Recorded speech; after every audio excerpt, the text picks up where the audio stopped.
So anything you see in purple are my notes or my ideas from what she's described. So really the first page, we're introducing the room or the apartment that this person is moving into. They are aware that there's a layout to it that they it's not a surprise that there's a kitchen and there's a bedroom and a bathroom. What is a surprise is that there's a door that they don't know anything about. And so the first panel is going into the description. It's establishing the room. It's showing where the window is, that where the light is going to shine on this door that we're talking about, this dark, nefarious kind of door. Mhm. And I was thinking that during the day, the window could be open, or the curtains can be pulled away.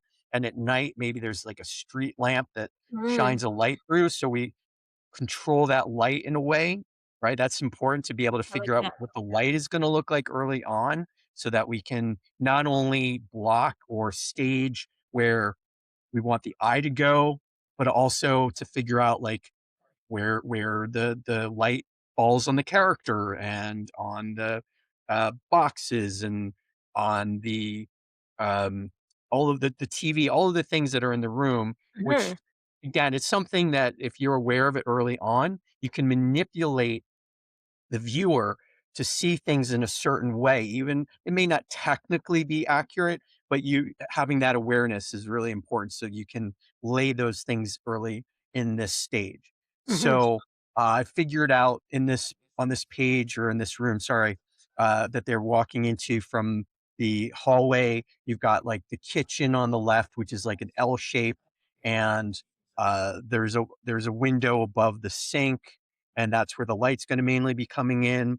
There's like a fridge and a little um, pantry closet in the kitty corner to the left when they walk in, and the Mhm. door, everything that is can be opened door wise is opened except for that one door. So it's very. I just want to make that Mhm. clear in this description that the maybe the pantry doors, those folding like Yeah. doors, it's open, and then you scan across to opposite of the entry door, a little bit parallel to it, maybe a little bit askew from it, is that ominous door that's locked, and then keep on going towards the right, and on the opposite side of where the kitchen and the window is, you have your bedroom door, which is open, and then Mhm. right next to that, there's like a closet again, one of those little folding closet doors, and that's going to be open. And then you're going to have a bathroom that's open. And on the wall of where this person that we're calling Sam just walked in Mhm. is going to be where the TV is going to be located. There's going to be a TV that essentially this person has very minimal furniture. Yeah. Uh, they've got a bean bag, they've got books, they've got a plant, maybe like a bookshelf, Mhm. and then the TV. And this is like an old style TV with the antennas. And so that's where I'm going to have the reflection of that door later on down the line being seen. So all this stuff I had to figure out. I had to really think about it. That's why I'm Mhm. taking a little bit more time to actually explain this part, because that way everybody can kind of imagine in their mind what they're looking at. I haven't figured out like colors. I don't know if there's carpet on the floor. I don't know if it's wood. I don't know if the wall has any kind of like if it's just a plain painted wall or if there's like peeling, Mhm. some kind of something a design on the wall. I don't know any of that yet. That those are things we can think about later on. But for now, this is what I've figured out for this room that this person's walking into. And now we're going to be uh, closing in on this person. I would say we would call it a close up, which is usually the ability to be able to see the person and their emotional state. And Mhm. so in panel two, they're seeing the door for the first time and they're carrying a box. And so that image of them kind of maybe it's an over the shoulder shot, which means that we see the viewer is behind them a bit. Uh, these things may change, but for now, that's how I'm envisioning it. Mhm. Panel three, Sam.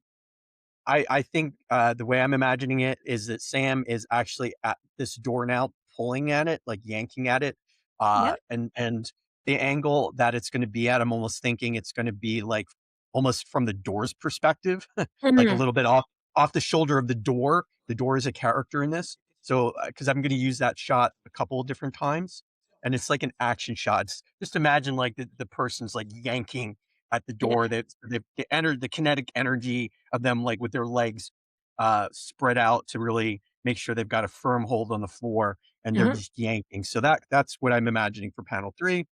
Panel 4, it's, medium close-up of, the, Sam character looking confused. So they're on the phone, with the landlord and asking question about the door. They don't have a key, and the landlord's like, "What door?" So that's why they're confused in this panel.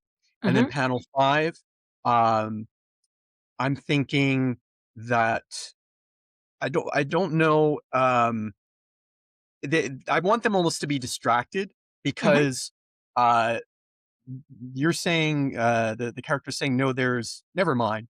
I'm Mhm. almost thinking that maybe, there's a knock on the door to the apartment, Yeah, uh, something that and they're draws waiting their up for attention. pizza. Yeah. So it distracts him for that from that Mhm. momentary, like, "What do you mean you don't know anything about the door?" And then somebody distracts him from that thought, and so they maybe it just flits out of their mind. So Right. panel 6, then we've got, the person, Sam, with actual pizza in their mouth, and the box is open, so they're kind of, like, holding it. I'm gonna see if I can figure out a way to block it so that just imagine, like, how like, a box kind of almost creates, like, a right angle, and the Mhm. pizza maybe is in their mouth, and so maybe we can create, like, a blocking so we see the door through that, Ooh, I right? like that. Something like that. That was kinda what I was thinking if I could figure out how to do that shot. Right? Maybe I do Always that. thinking about how to make some unique, uh, compositions within your panel, and Yeah, it that makes it one really would be like visually a interesting. yeah, that would be like a medium action shot. And just to let people know, when I say some of the ways I'm phrasing these shots, people may use different ways of saying it. When I'm saying medium action shot, I'm just saying that we're almost seeing them from like medium from their bust up. They're doing something. They're actively doing something. It may not be a big movement, but I call it an action shot. Anything Mhm. that's like really close in would be more of a close up. And then if it's like something where we see a bunch of the room around them, it's more of an establishing shot. But you can have variations on that, establishing an action shot or an action shot that's like a full body, but they're not really doing too much, right? So, uh, page, any questions so far? Nope, no questions so far. Okay. So page 2, um, we've got, Sam, again, pulling doing something. They're pulling the beanbag. So they've pulled the beanbag, chair, and this is gonna be something that's gonna, be used as a blocking. Um, and then we've got, panel 2, where they are now on the ground sitting on that, beanbag, and, um, they're essentially, uh, pointing, like, their remote, like an old style remote at this old 80s style TV, and we can see the reflection of the door in the TV. It's like a bit like the tube of the TV from the Yep. if prior to flat screens, they used to have like a more of like a roundish curve to them. So the Mhm. door is going to be in that almost fisheye. I And love that. then um, panel 3, uh, we're going to have a closer up of Sam cocking their head slightly towards his shoulder as if they're about to look over their shoulder. So they're not facing the door, but they're kind of like they're about to maybe turn, and but they're saying to themselves, "Don't." Right? Mhm. Like kind of like they're going, I don't want to get drawn into whatever is going into my whatever imagination is starting to flare up in my head. I don't want to Yeah. get drawn into it. Yeah, I love it. Right? Um, and now panel 4, this may or may not work, but I was thinking it'd be kind of interesting to actually have an extreme close up of their eyes seeing the TV and the door in it, Mm. right? I like that. So, yeah, like just kind of starting to build up like they almost like they can't get it out. Yeah. It's like seeping into their brain. We're seeing it through their eyes now. Well, it's Um, giving the door that personality we've talked about, right? That it's almost like yeah, it's now, getting right into his subconscious by doing nothing other than existing. So, yeah. yeah. And then panel 5, uh, so the sound of the chair as you're getting up, it's making that screw sound. Initially, I was like, oh, maybe that's like a farting sound, but then I was like, nah, I don't know if we want to interject too much humor into this. So I was thinking instead, Sam getting is now risen out of the beanbag, so it's an action shot. They're pretty much either completely out of the chair or almost completely out of the beanbag chair, and they're saying books and bookshelf time, right? Mhm, Because like they're trying to like distract themselves from what's going on in their head. mhm, Um, so that was my thought with changing a bit of yeah, I like what that. what you had there. And then with the Quiet. next panel, the the bookshelf is like now all up and it's blocking the door. So it's Right. now like on I which is great. I hadn't caught that last time. So I'm like, oh, that's great. And the Mhm, plant is like right next. There's like a plant with a bunch of books. So it's basically it's a book stand for the plant, like yeah, all these books piled up to put the plant on it, right? mhm, Then I have I'm adding an inset, we call like a small little panel that you would have overlapping another mhm, series of panels. We call it an inset of the street light coming on, mm, and then panel 8 would be that should be marked as panel 8 there. I thought I'd change that, but anyway, panel 8 is going to be a similar shot as 6, which is the standing in front of that bookshelf that's pressed against the door. And then I was thinking, now that the light is shining on that door, it's something like, why is it there? Are you yeah, saying why is it still there? I don't know. I'm not sure what still is, but I was thinking, why is it there? Like, why is the door there? yeah, Right. I like that. So because we want to draw Yep, during this part, I'm just going to go up to page 3 and then start drawing some of the perfect, thumbnails. The first 3 thumbnails, we can kind of go uh, work on those, and then for anybody that stays on after, we can continue with the page 4 to 6 perfect. potentially, or that may change. I don't know because who Or knows yeah, how long it's going to take. Okay, page 3, um, and just reflecting this becoming more obsessed and the erosion of like their sanity. mhm, The nest is great. So now it's an establishing shot, sitting on the floor. Their clothing isn't changed, so it's probably another day that's gone by. They've gone somewhere to get information on this apartment, mhm, because they've got like all of the like a blueprint or something in front of them, or they've got research, something like that all around them. Their hair is a bit more disheveled. Their clothing's a little bit more disheveled. The plant that was on that other side of the door is starting to wilt a little bit, but the bookcase has been ripped down and there's now books all over. Like you can see the bookcases like to the sides, kind of like knocked out. Like wasn't neatly moved. It was like right, pulled down. This person is starting to really lose lose their mind a bit. And then panel 2, everything that was there worked really well.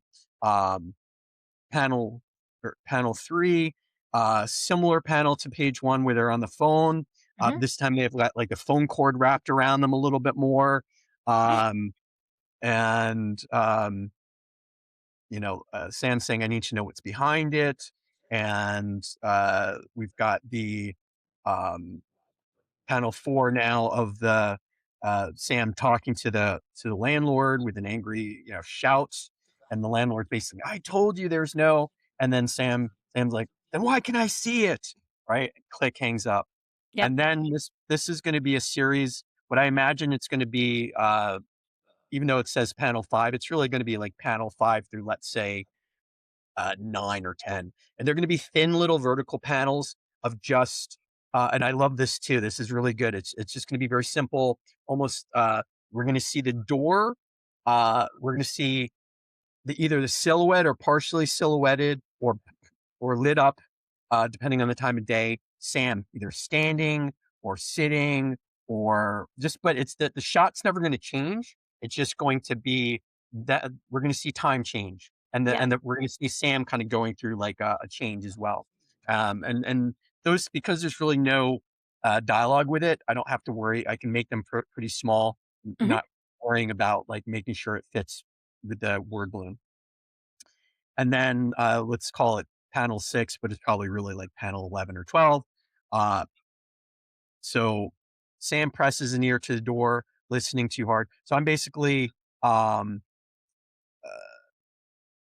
I like that the doing that, but you said, "I know you're in there," and I said, "What's in there?" Now, Mhm. my question for you is, and I'm not sure if we can do this or not, but is there an imaginary conversation that Sam's having, thinking that they hear something talking to them through the door?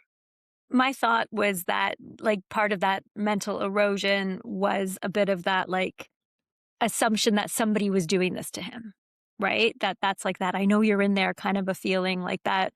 They start to get that paranoid that somebody is controlling this, it's not just a random door in the space. The dialogue Mhm. is by no means necessary, I think it's implied by the ear to the door does the same effect, right? Because they're listening, which implies that they assume that they're hearing something on the other side of it. So even if they don't say anything, I think that the idea that they're starting Mm, to, like, hear voices now because they've really just become so vested into this problem, I don't think the dialogue's necessary. yeah. So you're right, or maybe even, like, if we were to say something, it could be "Hello?"